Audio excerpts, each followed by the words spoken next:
મોરબીના મચ્છુ 2 ડેમમાંથી પાણી છોડવાનું યથાવત છે। રિપેરિંગ માટે ડેમ ખાલી કરવાની છે કામગીરી। મોરબી અને માળિયાના 32 ગામોને એલર્ટ કરાયા। ગઈકાલથી ડેમના અલગ અલગ ગેટ ખોલીને પાણી છોડવાની કામગીરી ચાલી રહી છે, જેમાં રાત્રે વધુ 2 ગેટ 2 ફૂટ સુધી ખોલાયા હતા। રાત્રિના સમયે કુલ 5 ગેટમાંથી 3245 ક્યુસેક પાણીની જાવક નોંધાઈ। હાલમાં રિપેરિંગ માટે ડેમને ખાલી કરવાની કામગીરી ચાલુ છે, જેને લઈને કોઝવે પર પ્રવેશ પર પ્રતિબંધ ફરમાવી દેવાયો છે।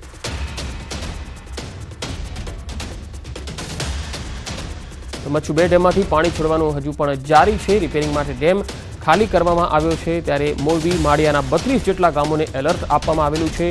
કોઝવે પર પહેરો ગોઠવવામાં આવ્યો છે અને અવરજવર પર બંધી ફરમાવી દેવાઈ છે।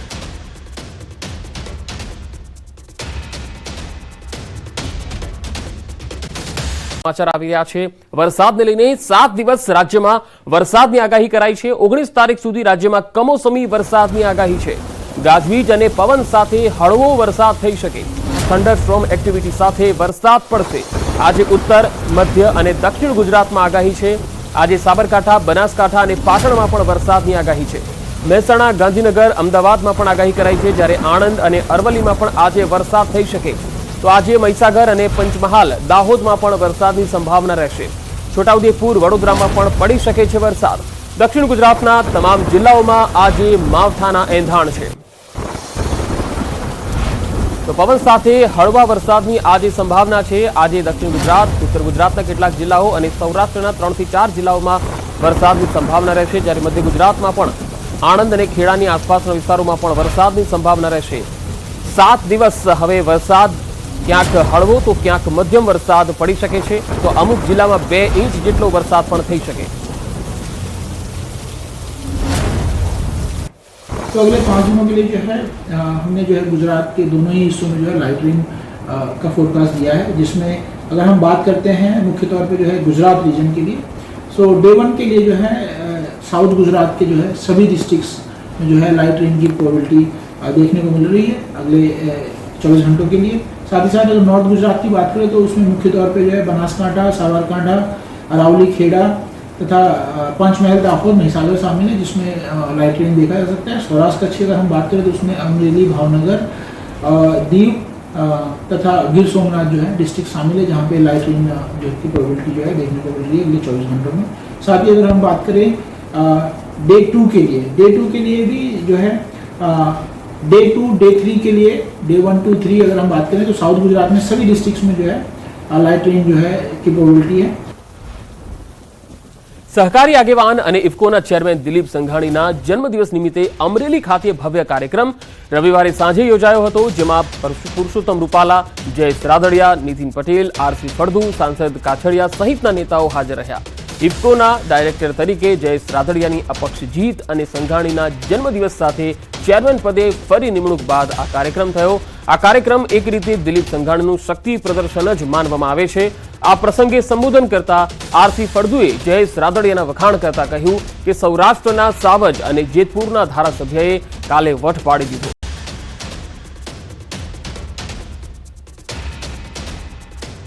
અને સૌરાષ્ટ્રના સાવજના સંતાન, જેતપુરના ધારાસભ્ય, અને એમને પણ કાલે વટ પાડી દીધો। ભાઈ જયેશને અભિનંદન આપું છું, અને રૂપાલા સાહેબને બિફોર ટાઈમ ઘણી વખત આપી દીધા અને આજે પાછા આપી દઈએ। એ વટથી આવે છે રાજકોટમાંથી, ખુમારીમાં આંચ ન આવે। વાસ્તવમાં દિલીપભાઈનું જીવન એક પ્રકારનો યોદ્ધો છે। તો ઇફકો ડાયરેક્ટર પદે ચૂંટાયા બાદ જયેશ રાદડિયાએ સંબોધનમાં દિલીપ સંઘાણીનો પણ આભાર માન્યો। સાથે જ જાહેર મંચ પરથી કહ્યું કે કોઈ પણ મુશ્કેલી સમયે સંઘાણી તેમને સહકાર આપે છે। મેન્ડેટ અંગેની વાત પર તેમણે ખુલાસો પણ કર્યો કે જેનો એક વખત હાથ પકડે પછી હાથ મૂકતા નથી, દિલીપભાઈએ સાબિત કરી બતાવ્યું છે। અને હું તો ત્યાં સુધી કહીશ, અમે રસ્તામાં આવતા હતા, ભાવેશભાઈ વાત કર્યું કે ભાઈ મનીષનું ધ્યાન રાખે છે ને એનાથી વિશેષ એને મારું ધ્યાન રાખ્યું છે। અને કાલે મેં એક પ્રશ્નના જવાબમાં પણ કીધું હતું, કાલે મેં જવાબ આપ્યો હતો કે ભારતીય જનતા પાર્ટીના કમળના સિમ્બોલ ઉપર ચૂંટાઈને એક પ્રતિનિધિત્વ કર્યું છે, એવું પણ મેં કાલે જવાબ આપ્યો હતો। સહકારી ક્ષેત્રનું માળખું, રાજકીય વાત હોય કે સામાજિક વાત, અમે તમારી સાથે છીએ, તમે આગળ વધો। અને ત્યારે એ ઘટનાની અંદર સંઘાણી સાહેબે મજબૂત રીતે મારી સાથે ઉભા રહી અને વટભેર આ ઇફકોની અંદર પહોંચાડવામાં પણ સંઘાણી સાહેબે ખૂબ મદદ કરી છે. એમનું પણ ઋણ ક્યારેય હું ભૂલી શકું એમ નથી. તો દિલીપ સંઘાણીના જન્મદિવસની ઉજવણીના આ કાર્યક્રમમાં પુરુષોત્તમ રૂપાલા, જયેશ રાદડિયા, નીતિન પટેલ, આરસી ફળદુ, સાંસદ કાછડિયા સહિતના નેતાઓ હાજર રહ્યા. જ્યાં સંઘાણીના શક્તિ પ્રદર્શનની વાત અંગે નીતિન પટેલે પણ કંઈક આ રીતે જવાબ આપ્યો હતો. તો આ કાર્યક્રમમાં પૂર્વ નાયબ મુખ્યમંત્રી નીતિન પટેલે રાજકોટ કોંગ્રેસ ઉમેદવાર પુરુષોત્તમ રૂપાલાના વખાણ પણ કર્યા. તેમણે કહ્યું કે આટલા વિવાદો વચ્ચે પણ રૂપાલાજી અદ્ભુત માનસિક સ્વસ્થતા જાળવી રાખે છે. જો આ કોઈ શક્તિ પ્રદર્શન નથી. દિલીપભાઈ સંઘાણી ઇફકોના ચેરમેન બન્યા એ પહેલા મને અહીંયાથી ડૉક્ટર કાનાબાર તરફથી આમંત્રણ આપવામાં આવેલું. દિલીપભાઈનો જન્મદિવસ અમરેલી શહેરની વિવિધ સામાજિક સેવાભાવી સંસ્થાઓ દ્વારા ઉજવવાનું નાગરિક સમિતિ તરફથી નક્કી કરવામાં આવ્યું છે. એટલે ઘણા લાંબા સમય પહેલા મને આમંત્રણ આપ્યું હતું અને મેં અહીંયા આવવાની સંમતિ પણ આપી હતી. મોટા મોટા યોગી, મોટા મોટા સાધક એમનું તપ કરતા હોય, સાધના કરતા હોય અને એમાં જો કોઈ સહેજ મિસ્ટેક થાય ને તો બધાનો યોગે છૂટી જાય અને તપે છૂટી જાય. પણ રૂપાલાજીએ રાજકોટમાં ઉમેદવાર તરીકે એમણે જે સહનશીલતા રાખી, જે મન ઉપર કાબુ રાખ્યો. આ બધા મોટા મોટા બાબાઓ આપણને એમ કહે છે કે મન ઉપર કાબુ રાખો, મન કંટ્રોલમાં રાખો, વિચારો કાબુમાં રાખો. પણ સમય આવ્યા લોકો નથી કહી શકતા. પણ રૂપાલાજી નથી સાધુ, નથી રૂપાલાજી યોગી. રૂપાલાજીએ એક યોગીને અને સાધકને પણ શીખવાડે એવી શાંતિથી આ ચૂંટણી દરમિયાન જે એમના ઉપર આરોપ થયા, જે આંદોલન થયા, જે રેલીઓ નીકળી, બધું થયું, આખી દુનિયાએ જોયું. પણ રૂપાલાજી અમરેલીના પાણીને મારે અભિનંદન આપવા છે. હું માનું તમે બધા એવા શાંત મગજના ચોક્કસ હશો. તમે શાંત જ છો બધા. અમારા બાજુના કઈ હોત તો કદાચ પૂરું હોત. અમે આટલું મનને કંટ્રોલ કરી શકીએ. પણ રૂપાલાજીએ જે કંટ્રોલ કર્યો એ કંટ્રોલ તો હું એમ કહું કે એક રાજકારણીને પણ એક યોગી કરતા ઉપર જાય એ કક્ષાનો એમણે જે મન ઉપર કાબુ રાખ્યો છે એ બધા એમને અભિનંદન આપું છું. અમે બધા હોશિયાર છો.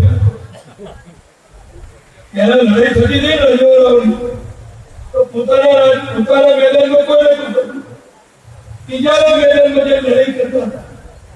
આજે અમરેલી એવું કર્યું, તમે રાજકોટનું ક્ષેત્ર પસંદ કર્યું. રૂપાલા સાહેબ તો જાય, કારણ કે ત્યાં આગળ એમને રાજ્યસભામાંથી મોદી સાહેબે નિર્ણય કર્યો કે તમારા ચૂંટણી લડી બધાની વચ્ચે જય વિજય સિદ્ધ કરીને ફરીથી દિલ્હી આવવાનું છે. અને એમને આદેશનું પાલન કર્યું. પણ બીજા જે લોકો સામના કરી શકે અમરેલીના વિકાસને, અમરેલીના એક વ્યક્તિ જે મોટો થાય તો એને આપણે મોટો કરવો જોઈએ, એને મદદ કરવી જોઈએ. એના બદલે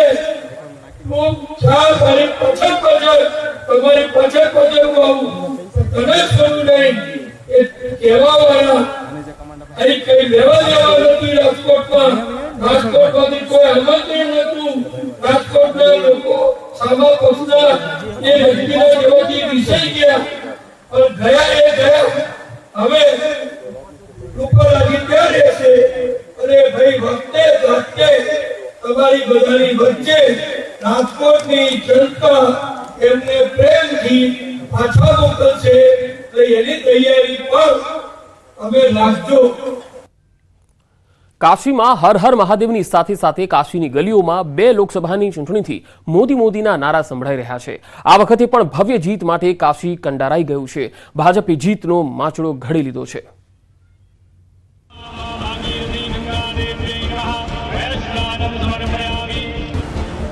એકવાર ફરીથી વારાણસીના રણમાં પીએમ મોદી.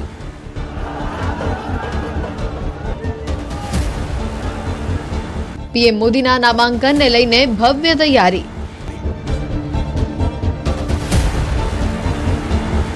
કાશીમાં હેટ્રિક મારવાની પ્રચંડ તૈયારી.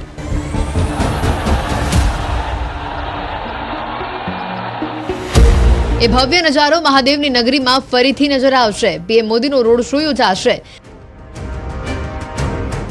રસ્તાની બંને તરફ મોદી મોદીના નારાથી ગુંજશે મહાદેવની નગરી. મંગળવારે એવો જ નજારો કાશીમાં જોવા મળશે. જ્યારે પીએમ મોદી નામાંકન પહેલા તેમના સંસદીય ક્ષેત્ર વારાણસીમાં રોડ શો કરશે. પીએમ મોદીના રોડ શોમાં બનારસી અંદાજ જોવા મળશે.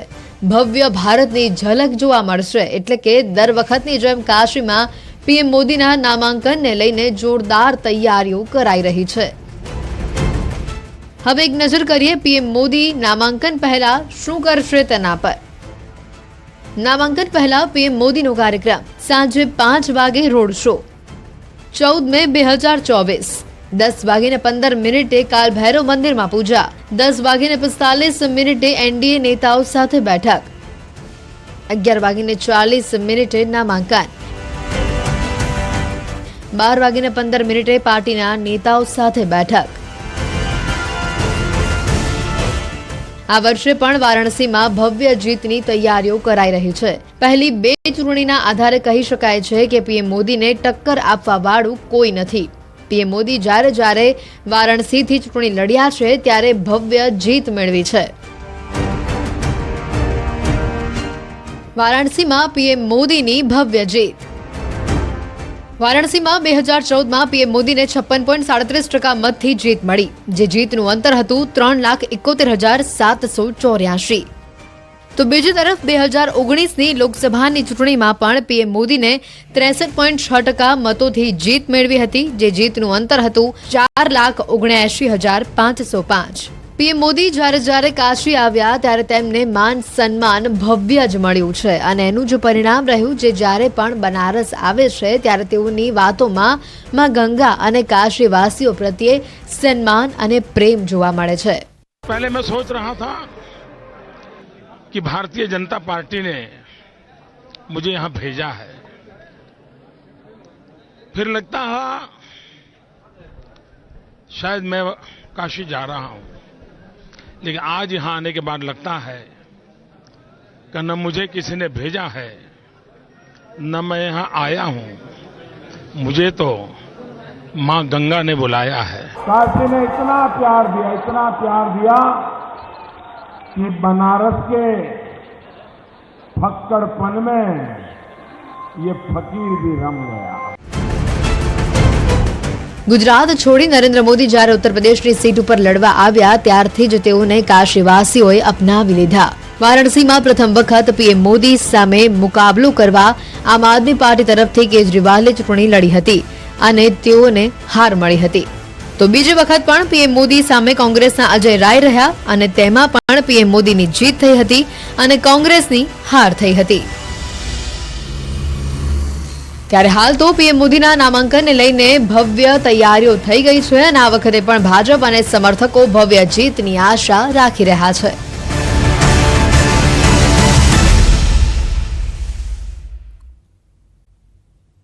એએમટીએસની 151 નંબરની બસ હાટકેશ્વરથી ઘુમાની બસના બ્રેક ફેલ થઈ જતા સર્જાયો હતો અકસ્માત. બસ ચાલકે ટ્રાફિક સિગ્નલ પર ઉભેલા વાહનોને અડફેટે લીધા. બસે એક સાથે 8 વાહનોને અડફેટે લેતા 4 થી 5 લોકો ઇજાગ્રસ્ત. એએમટીએસ ચાલકની અટકાયત.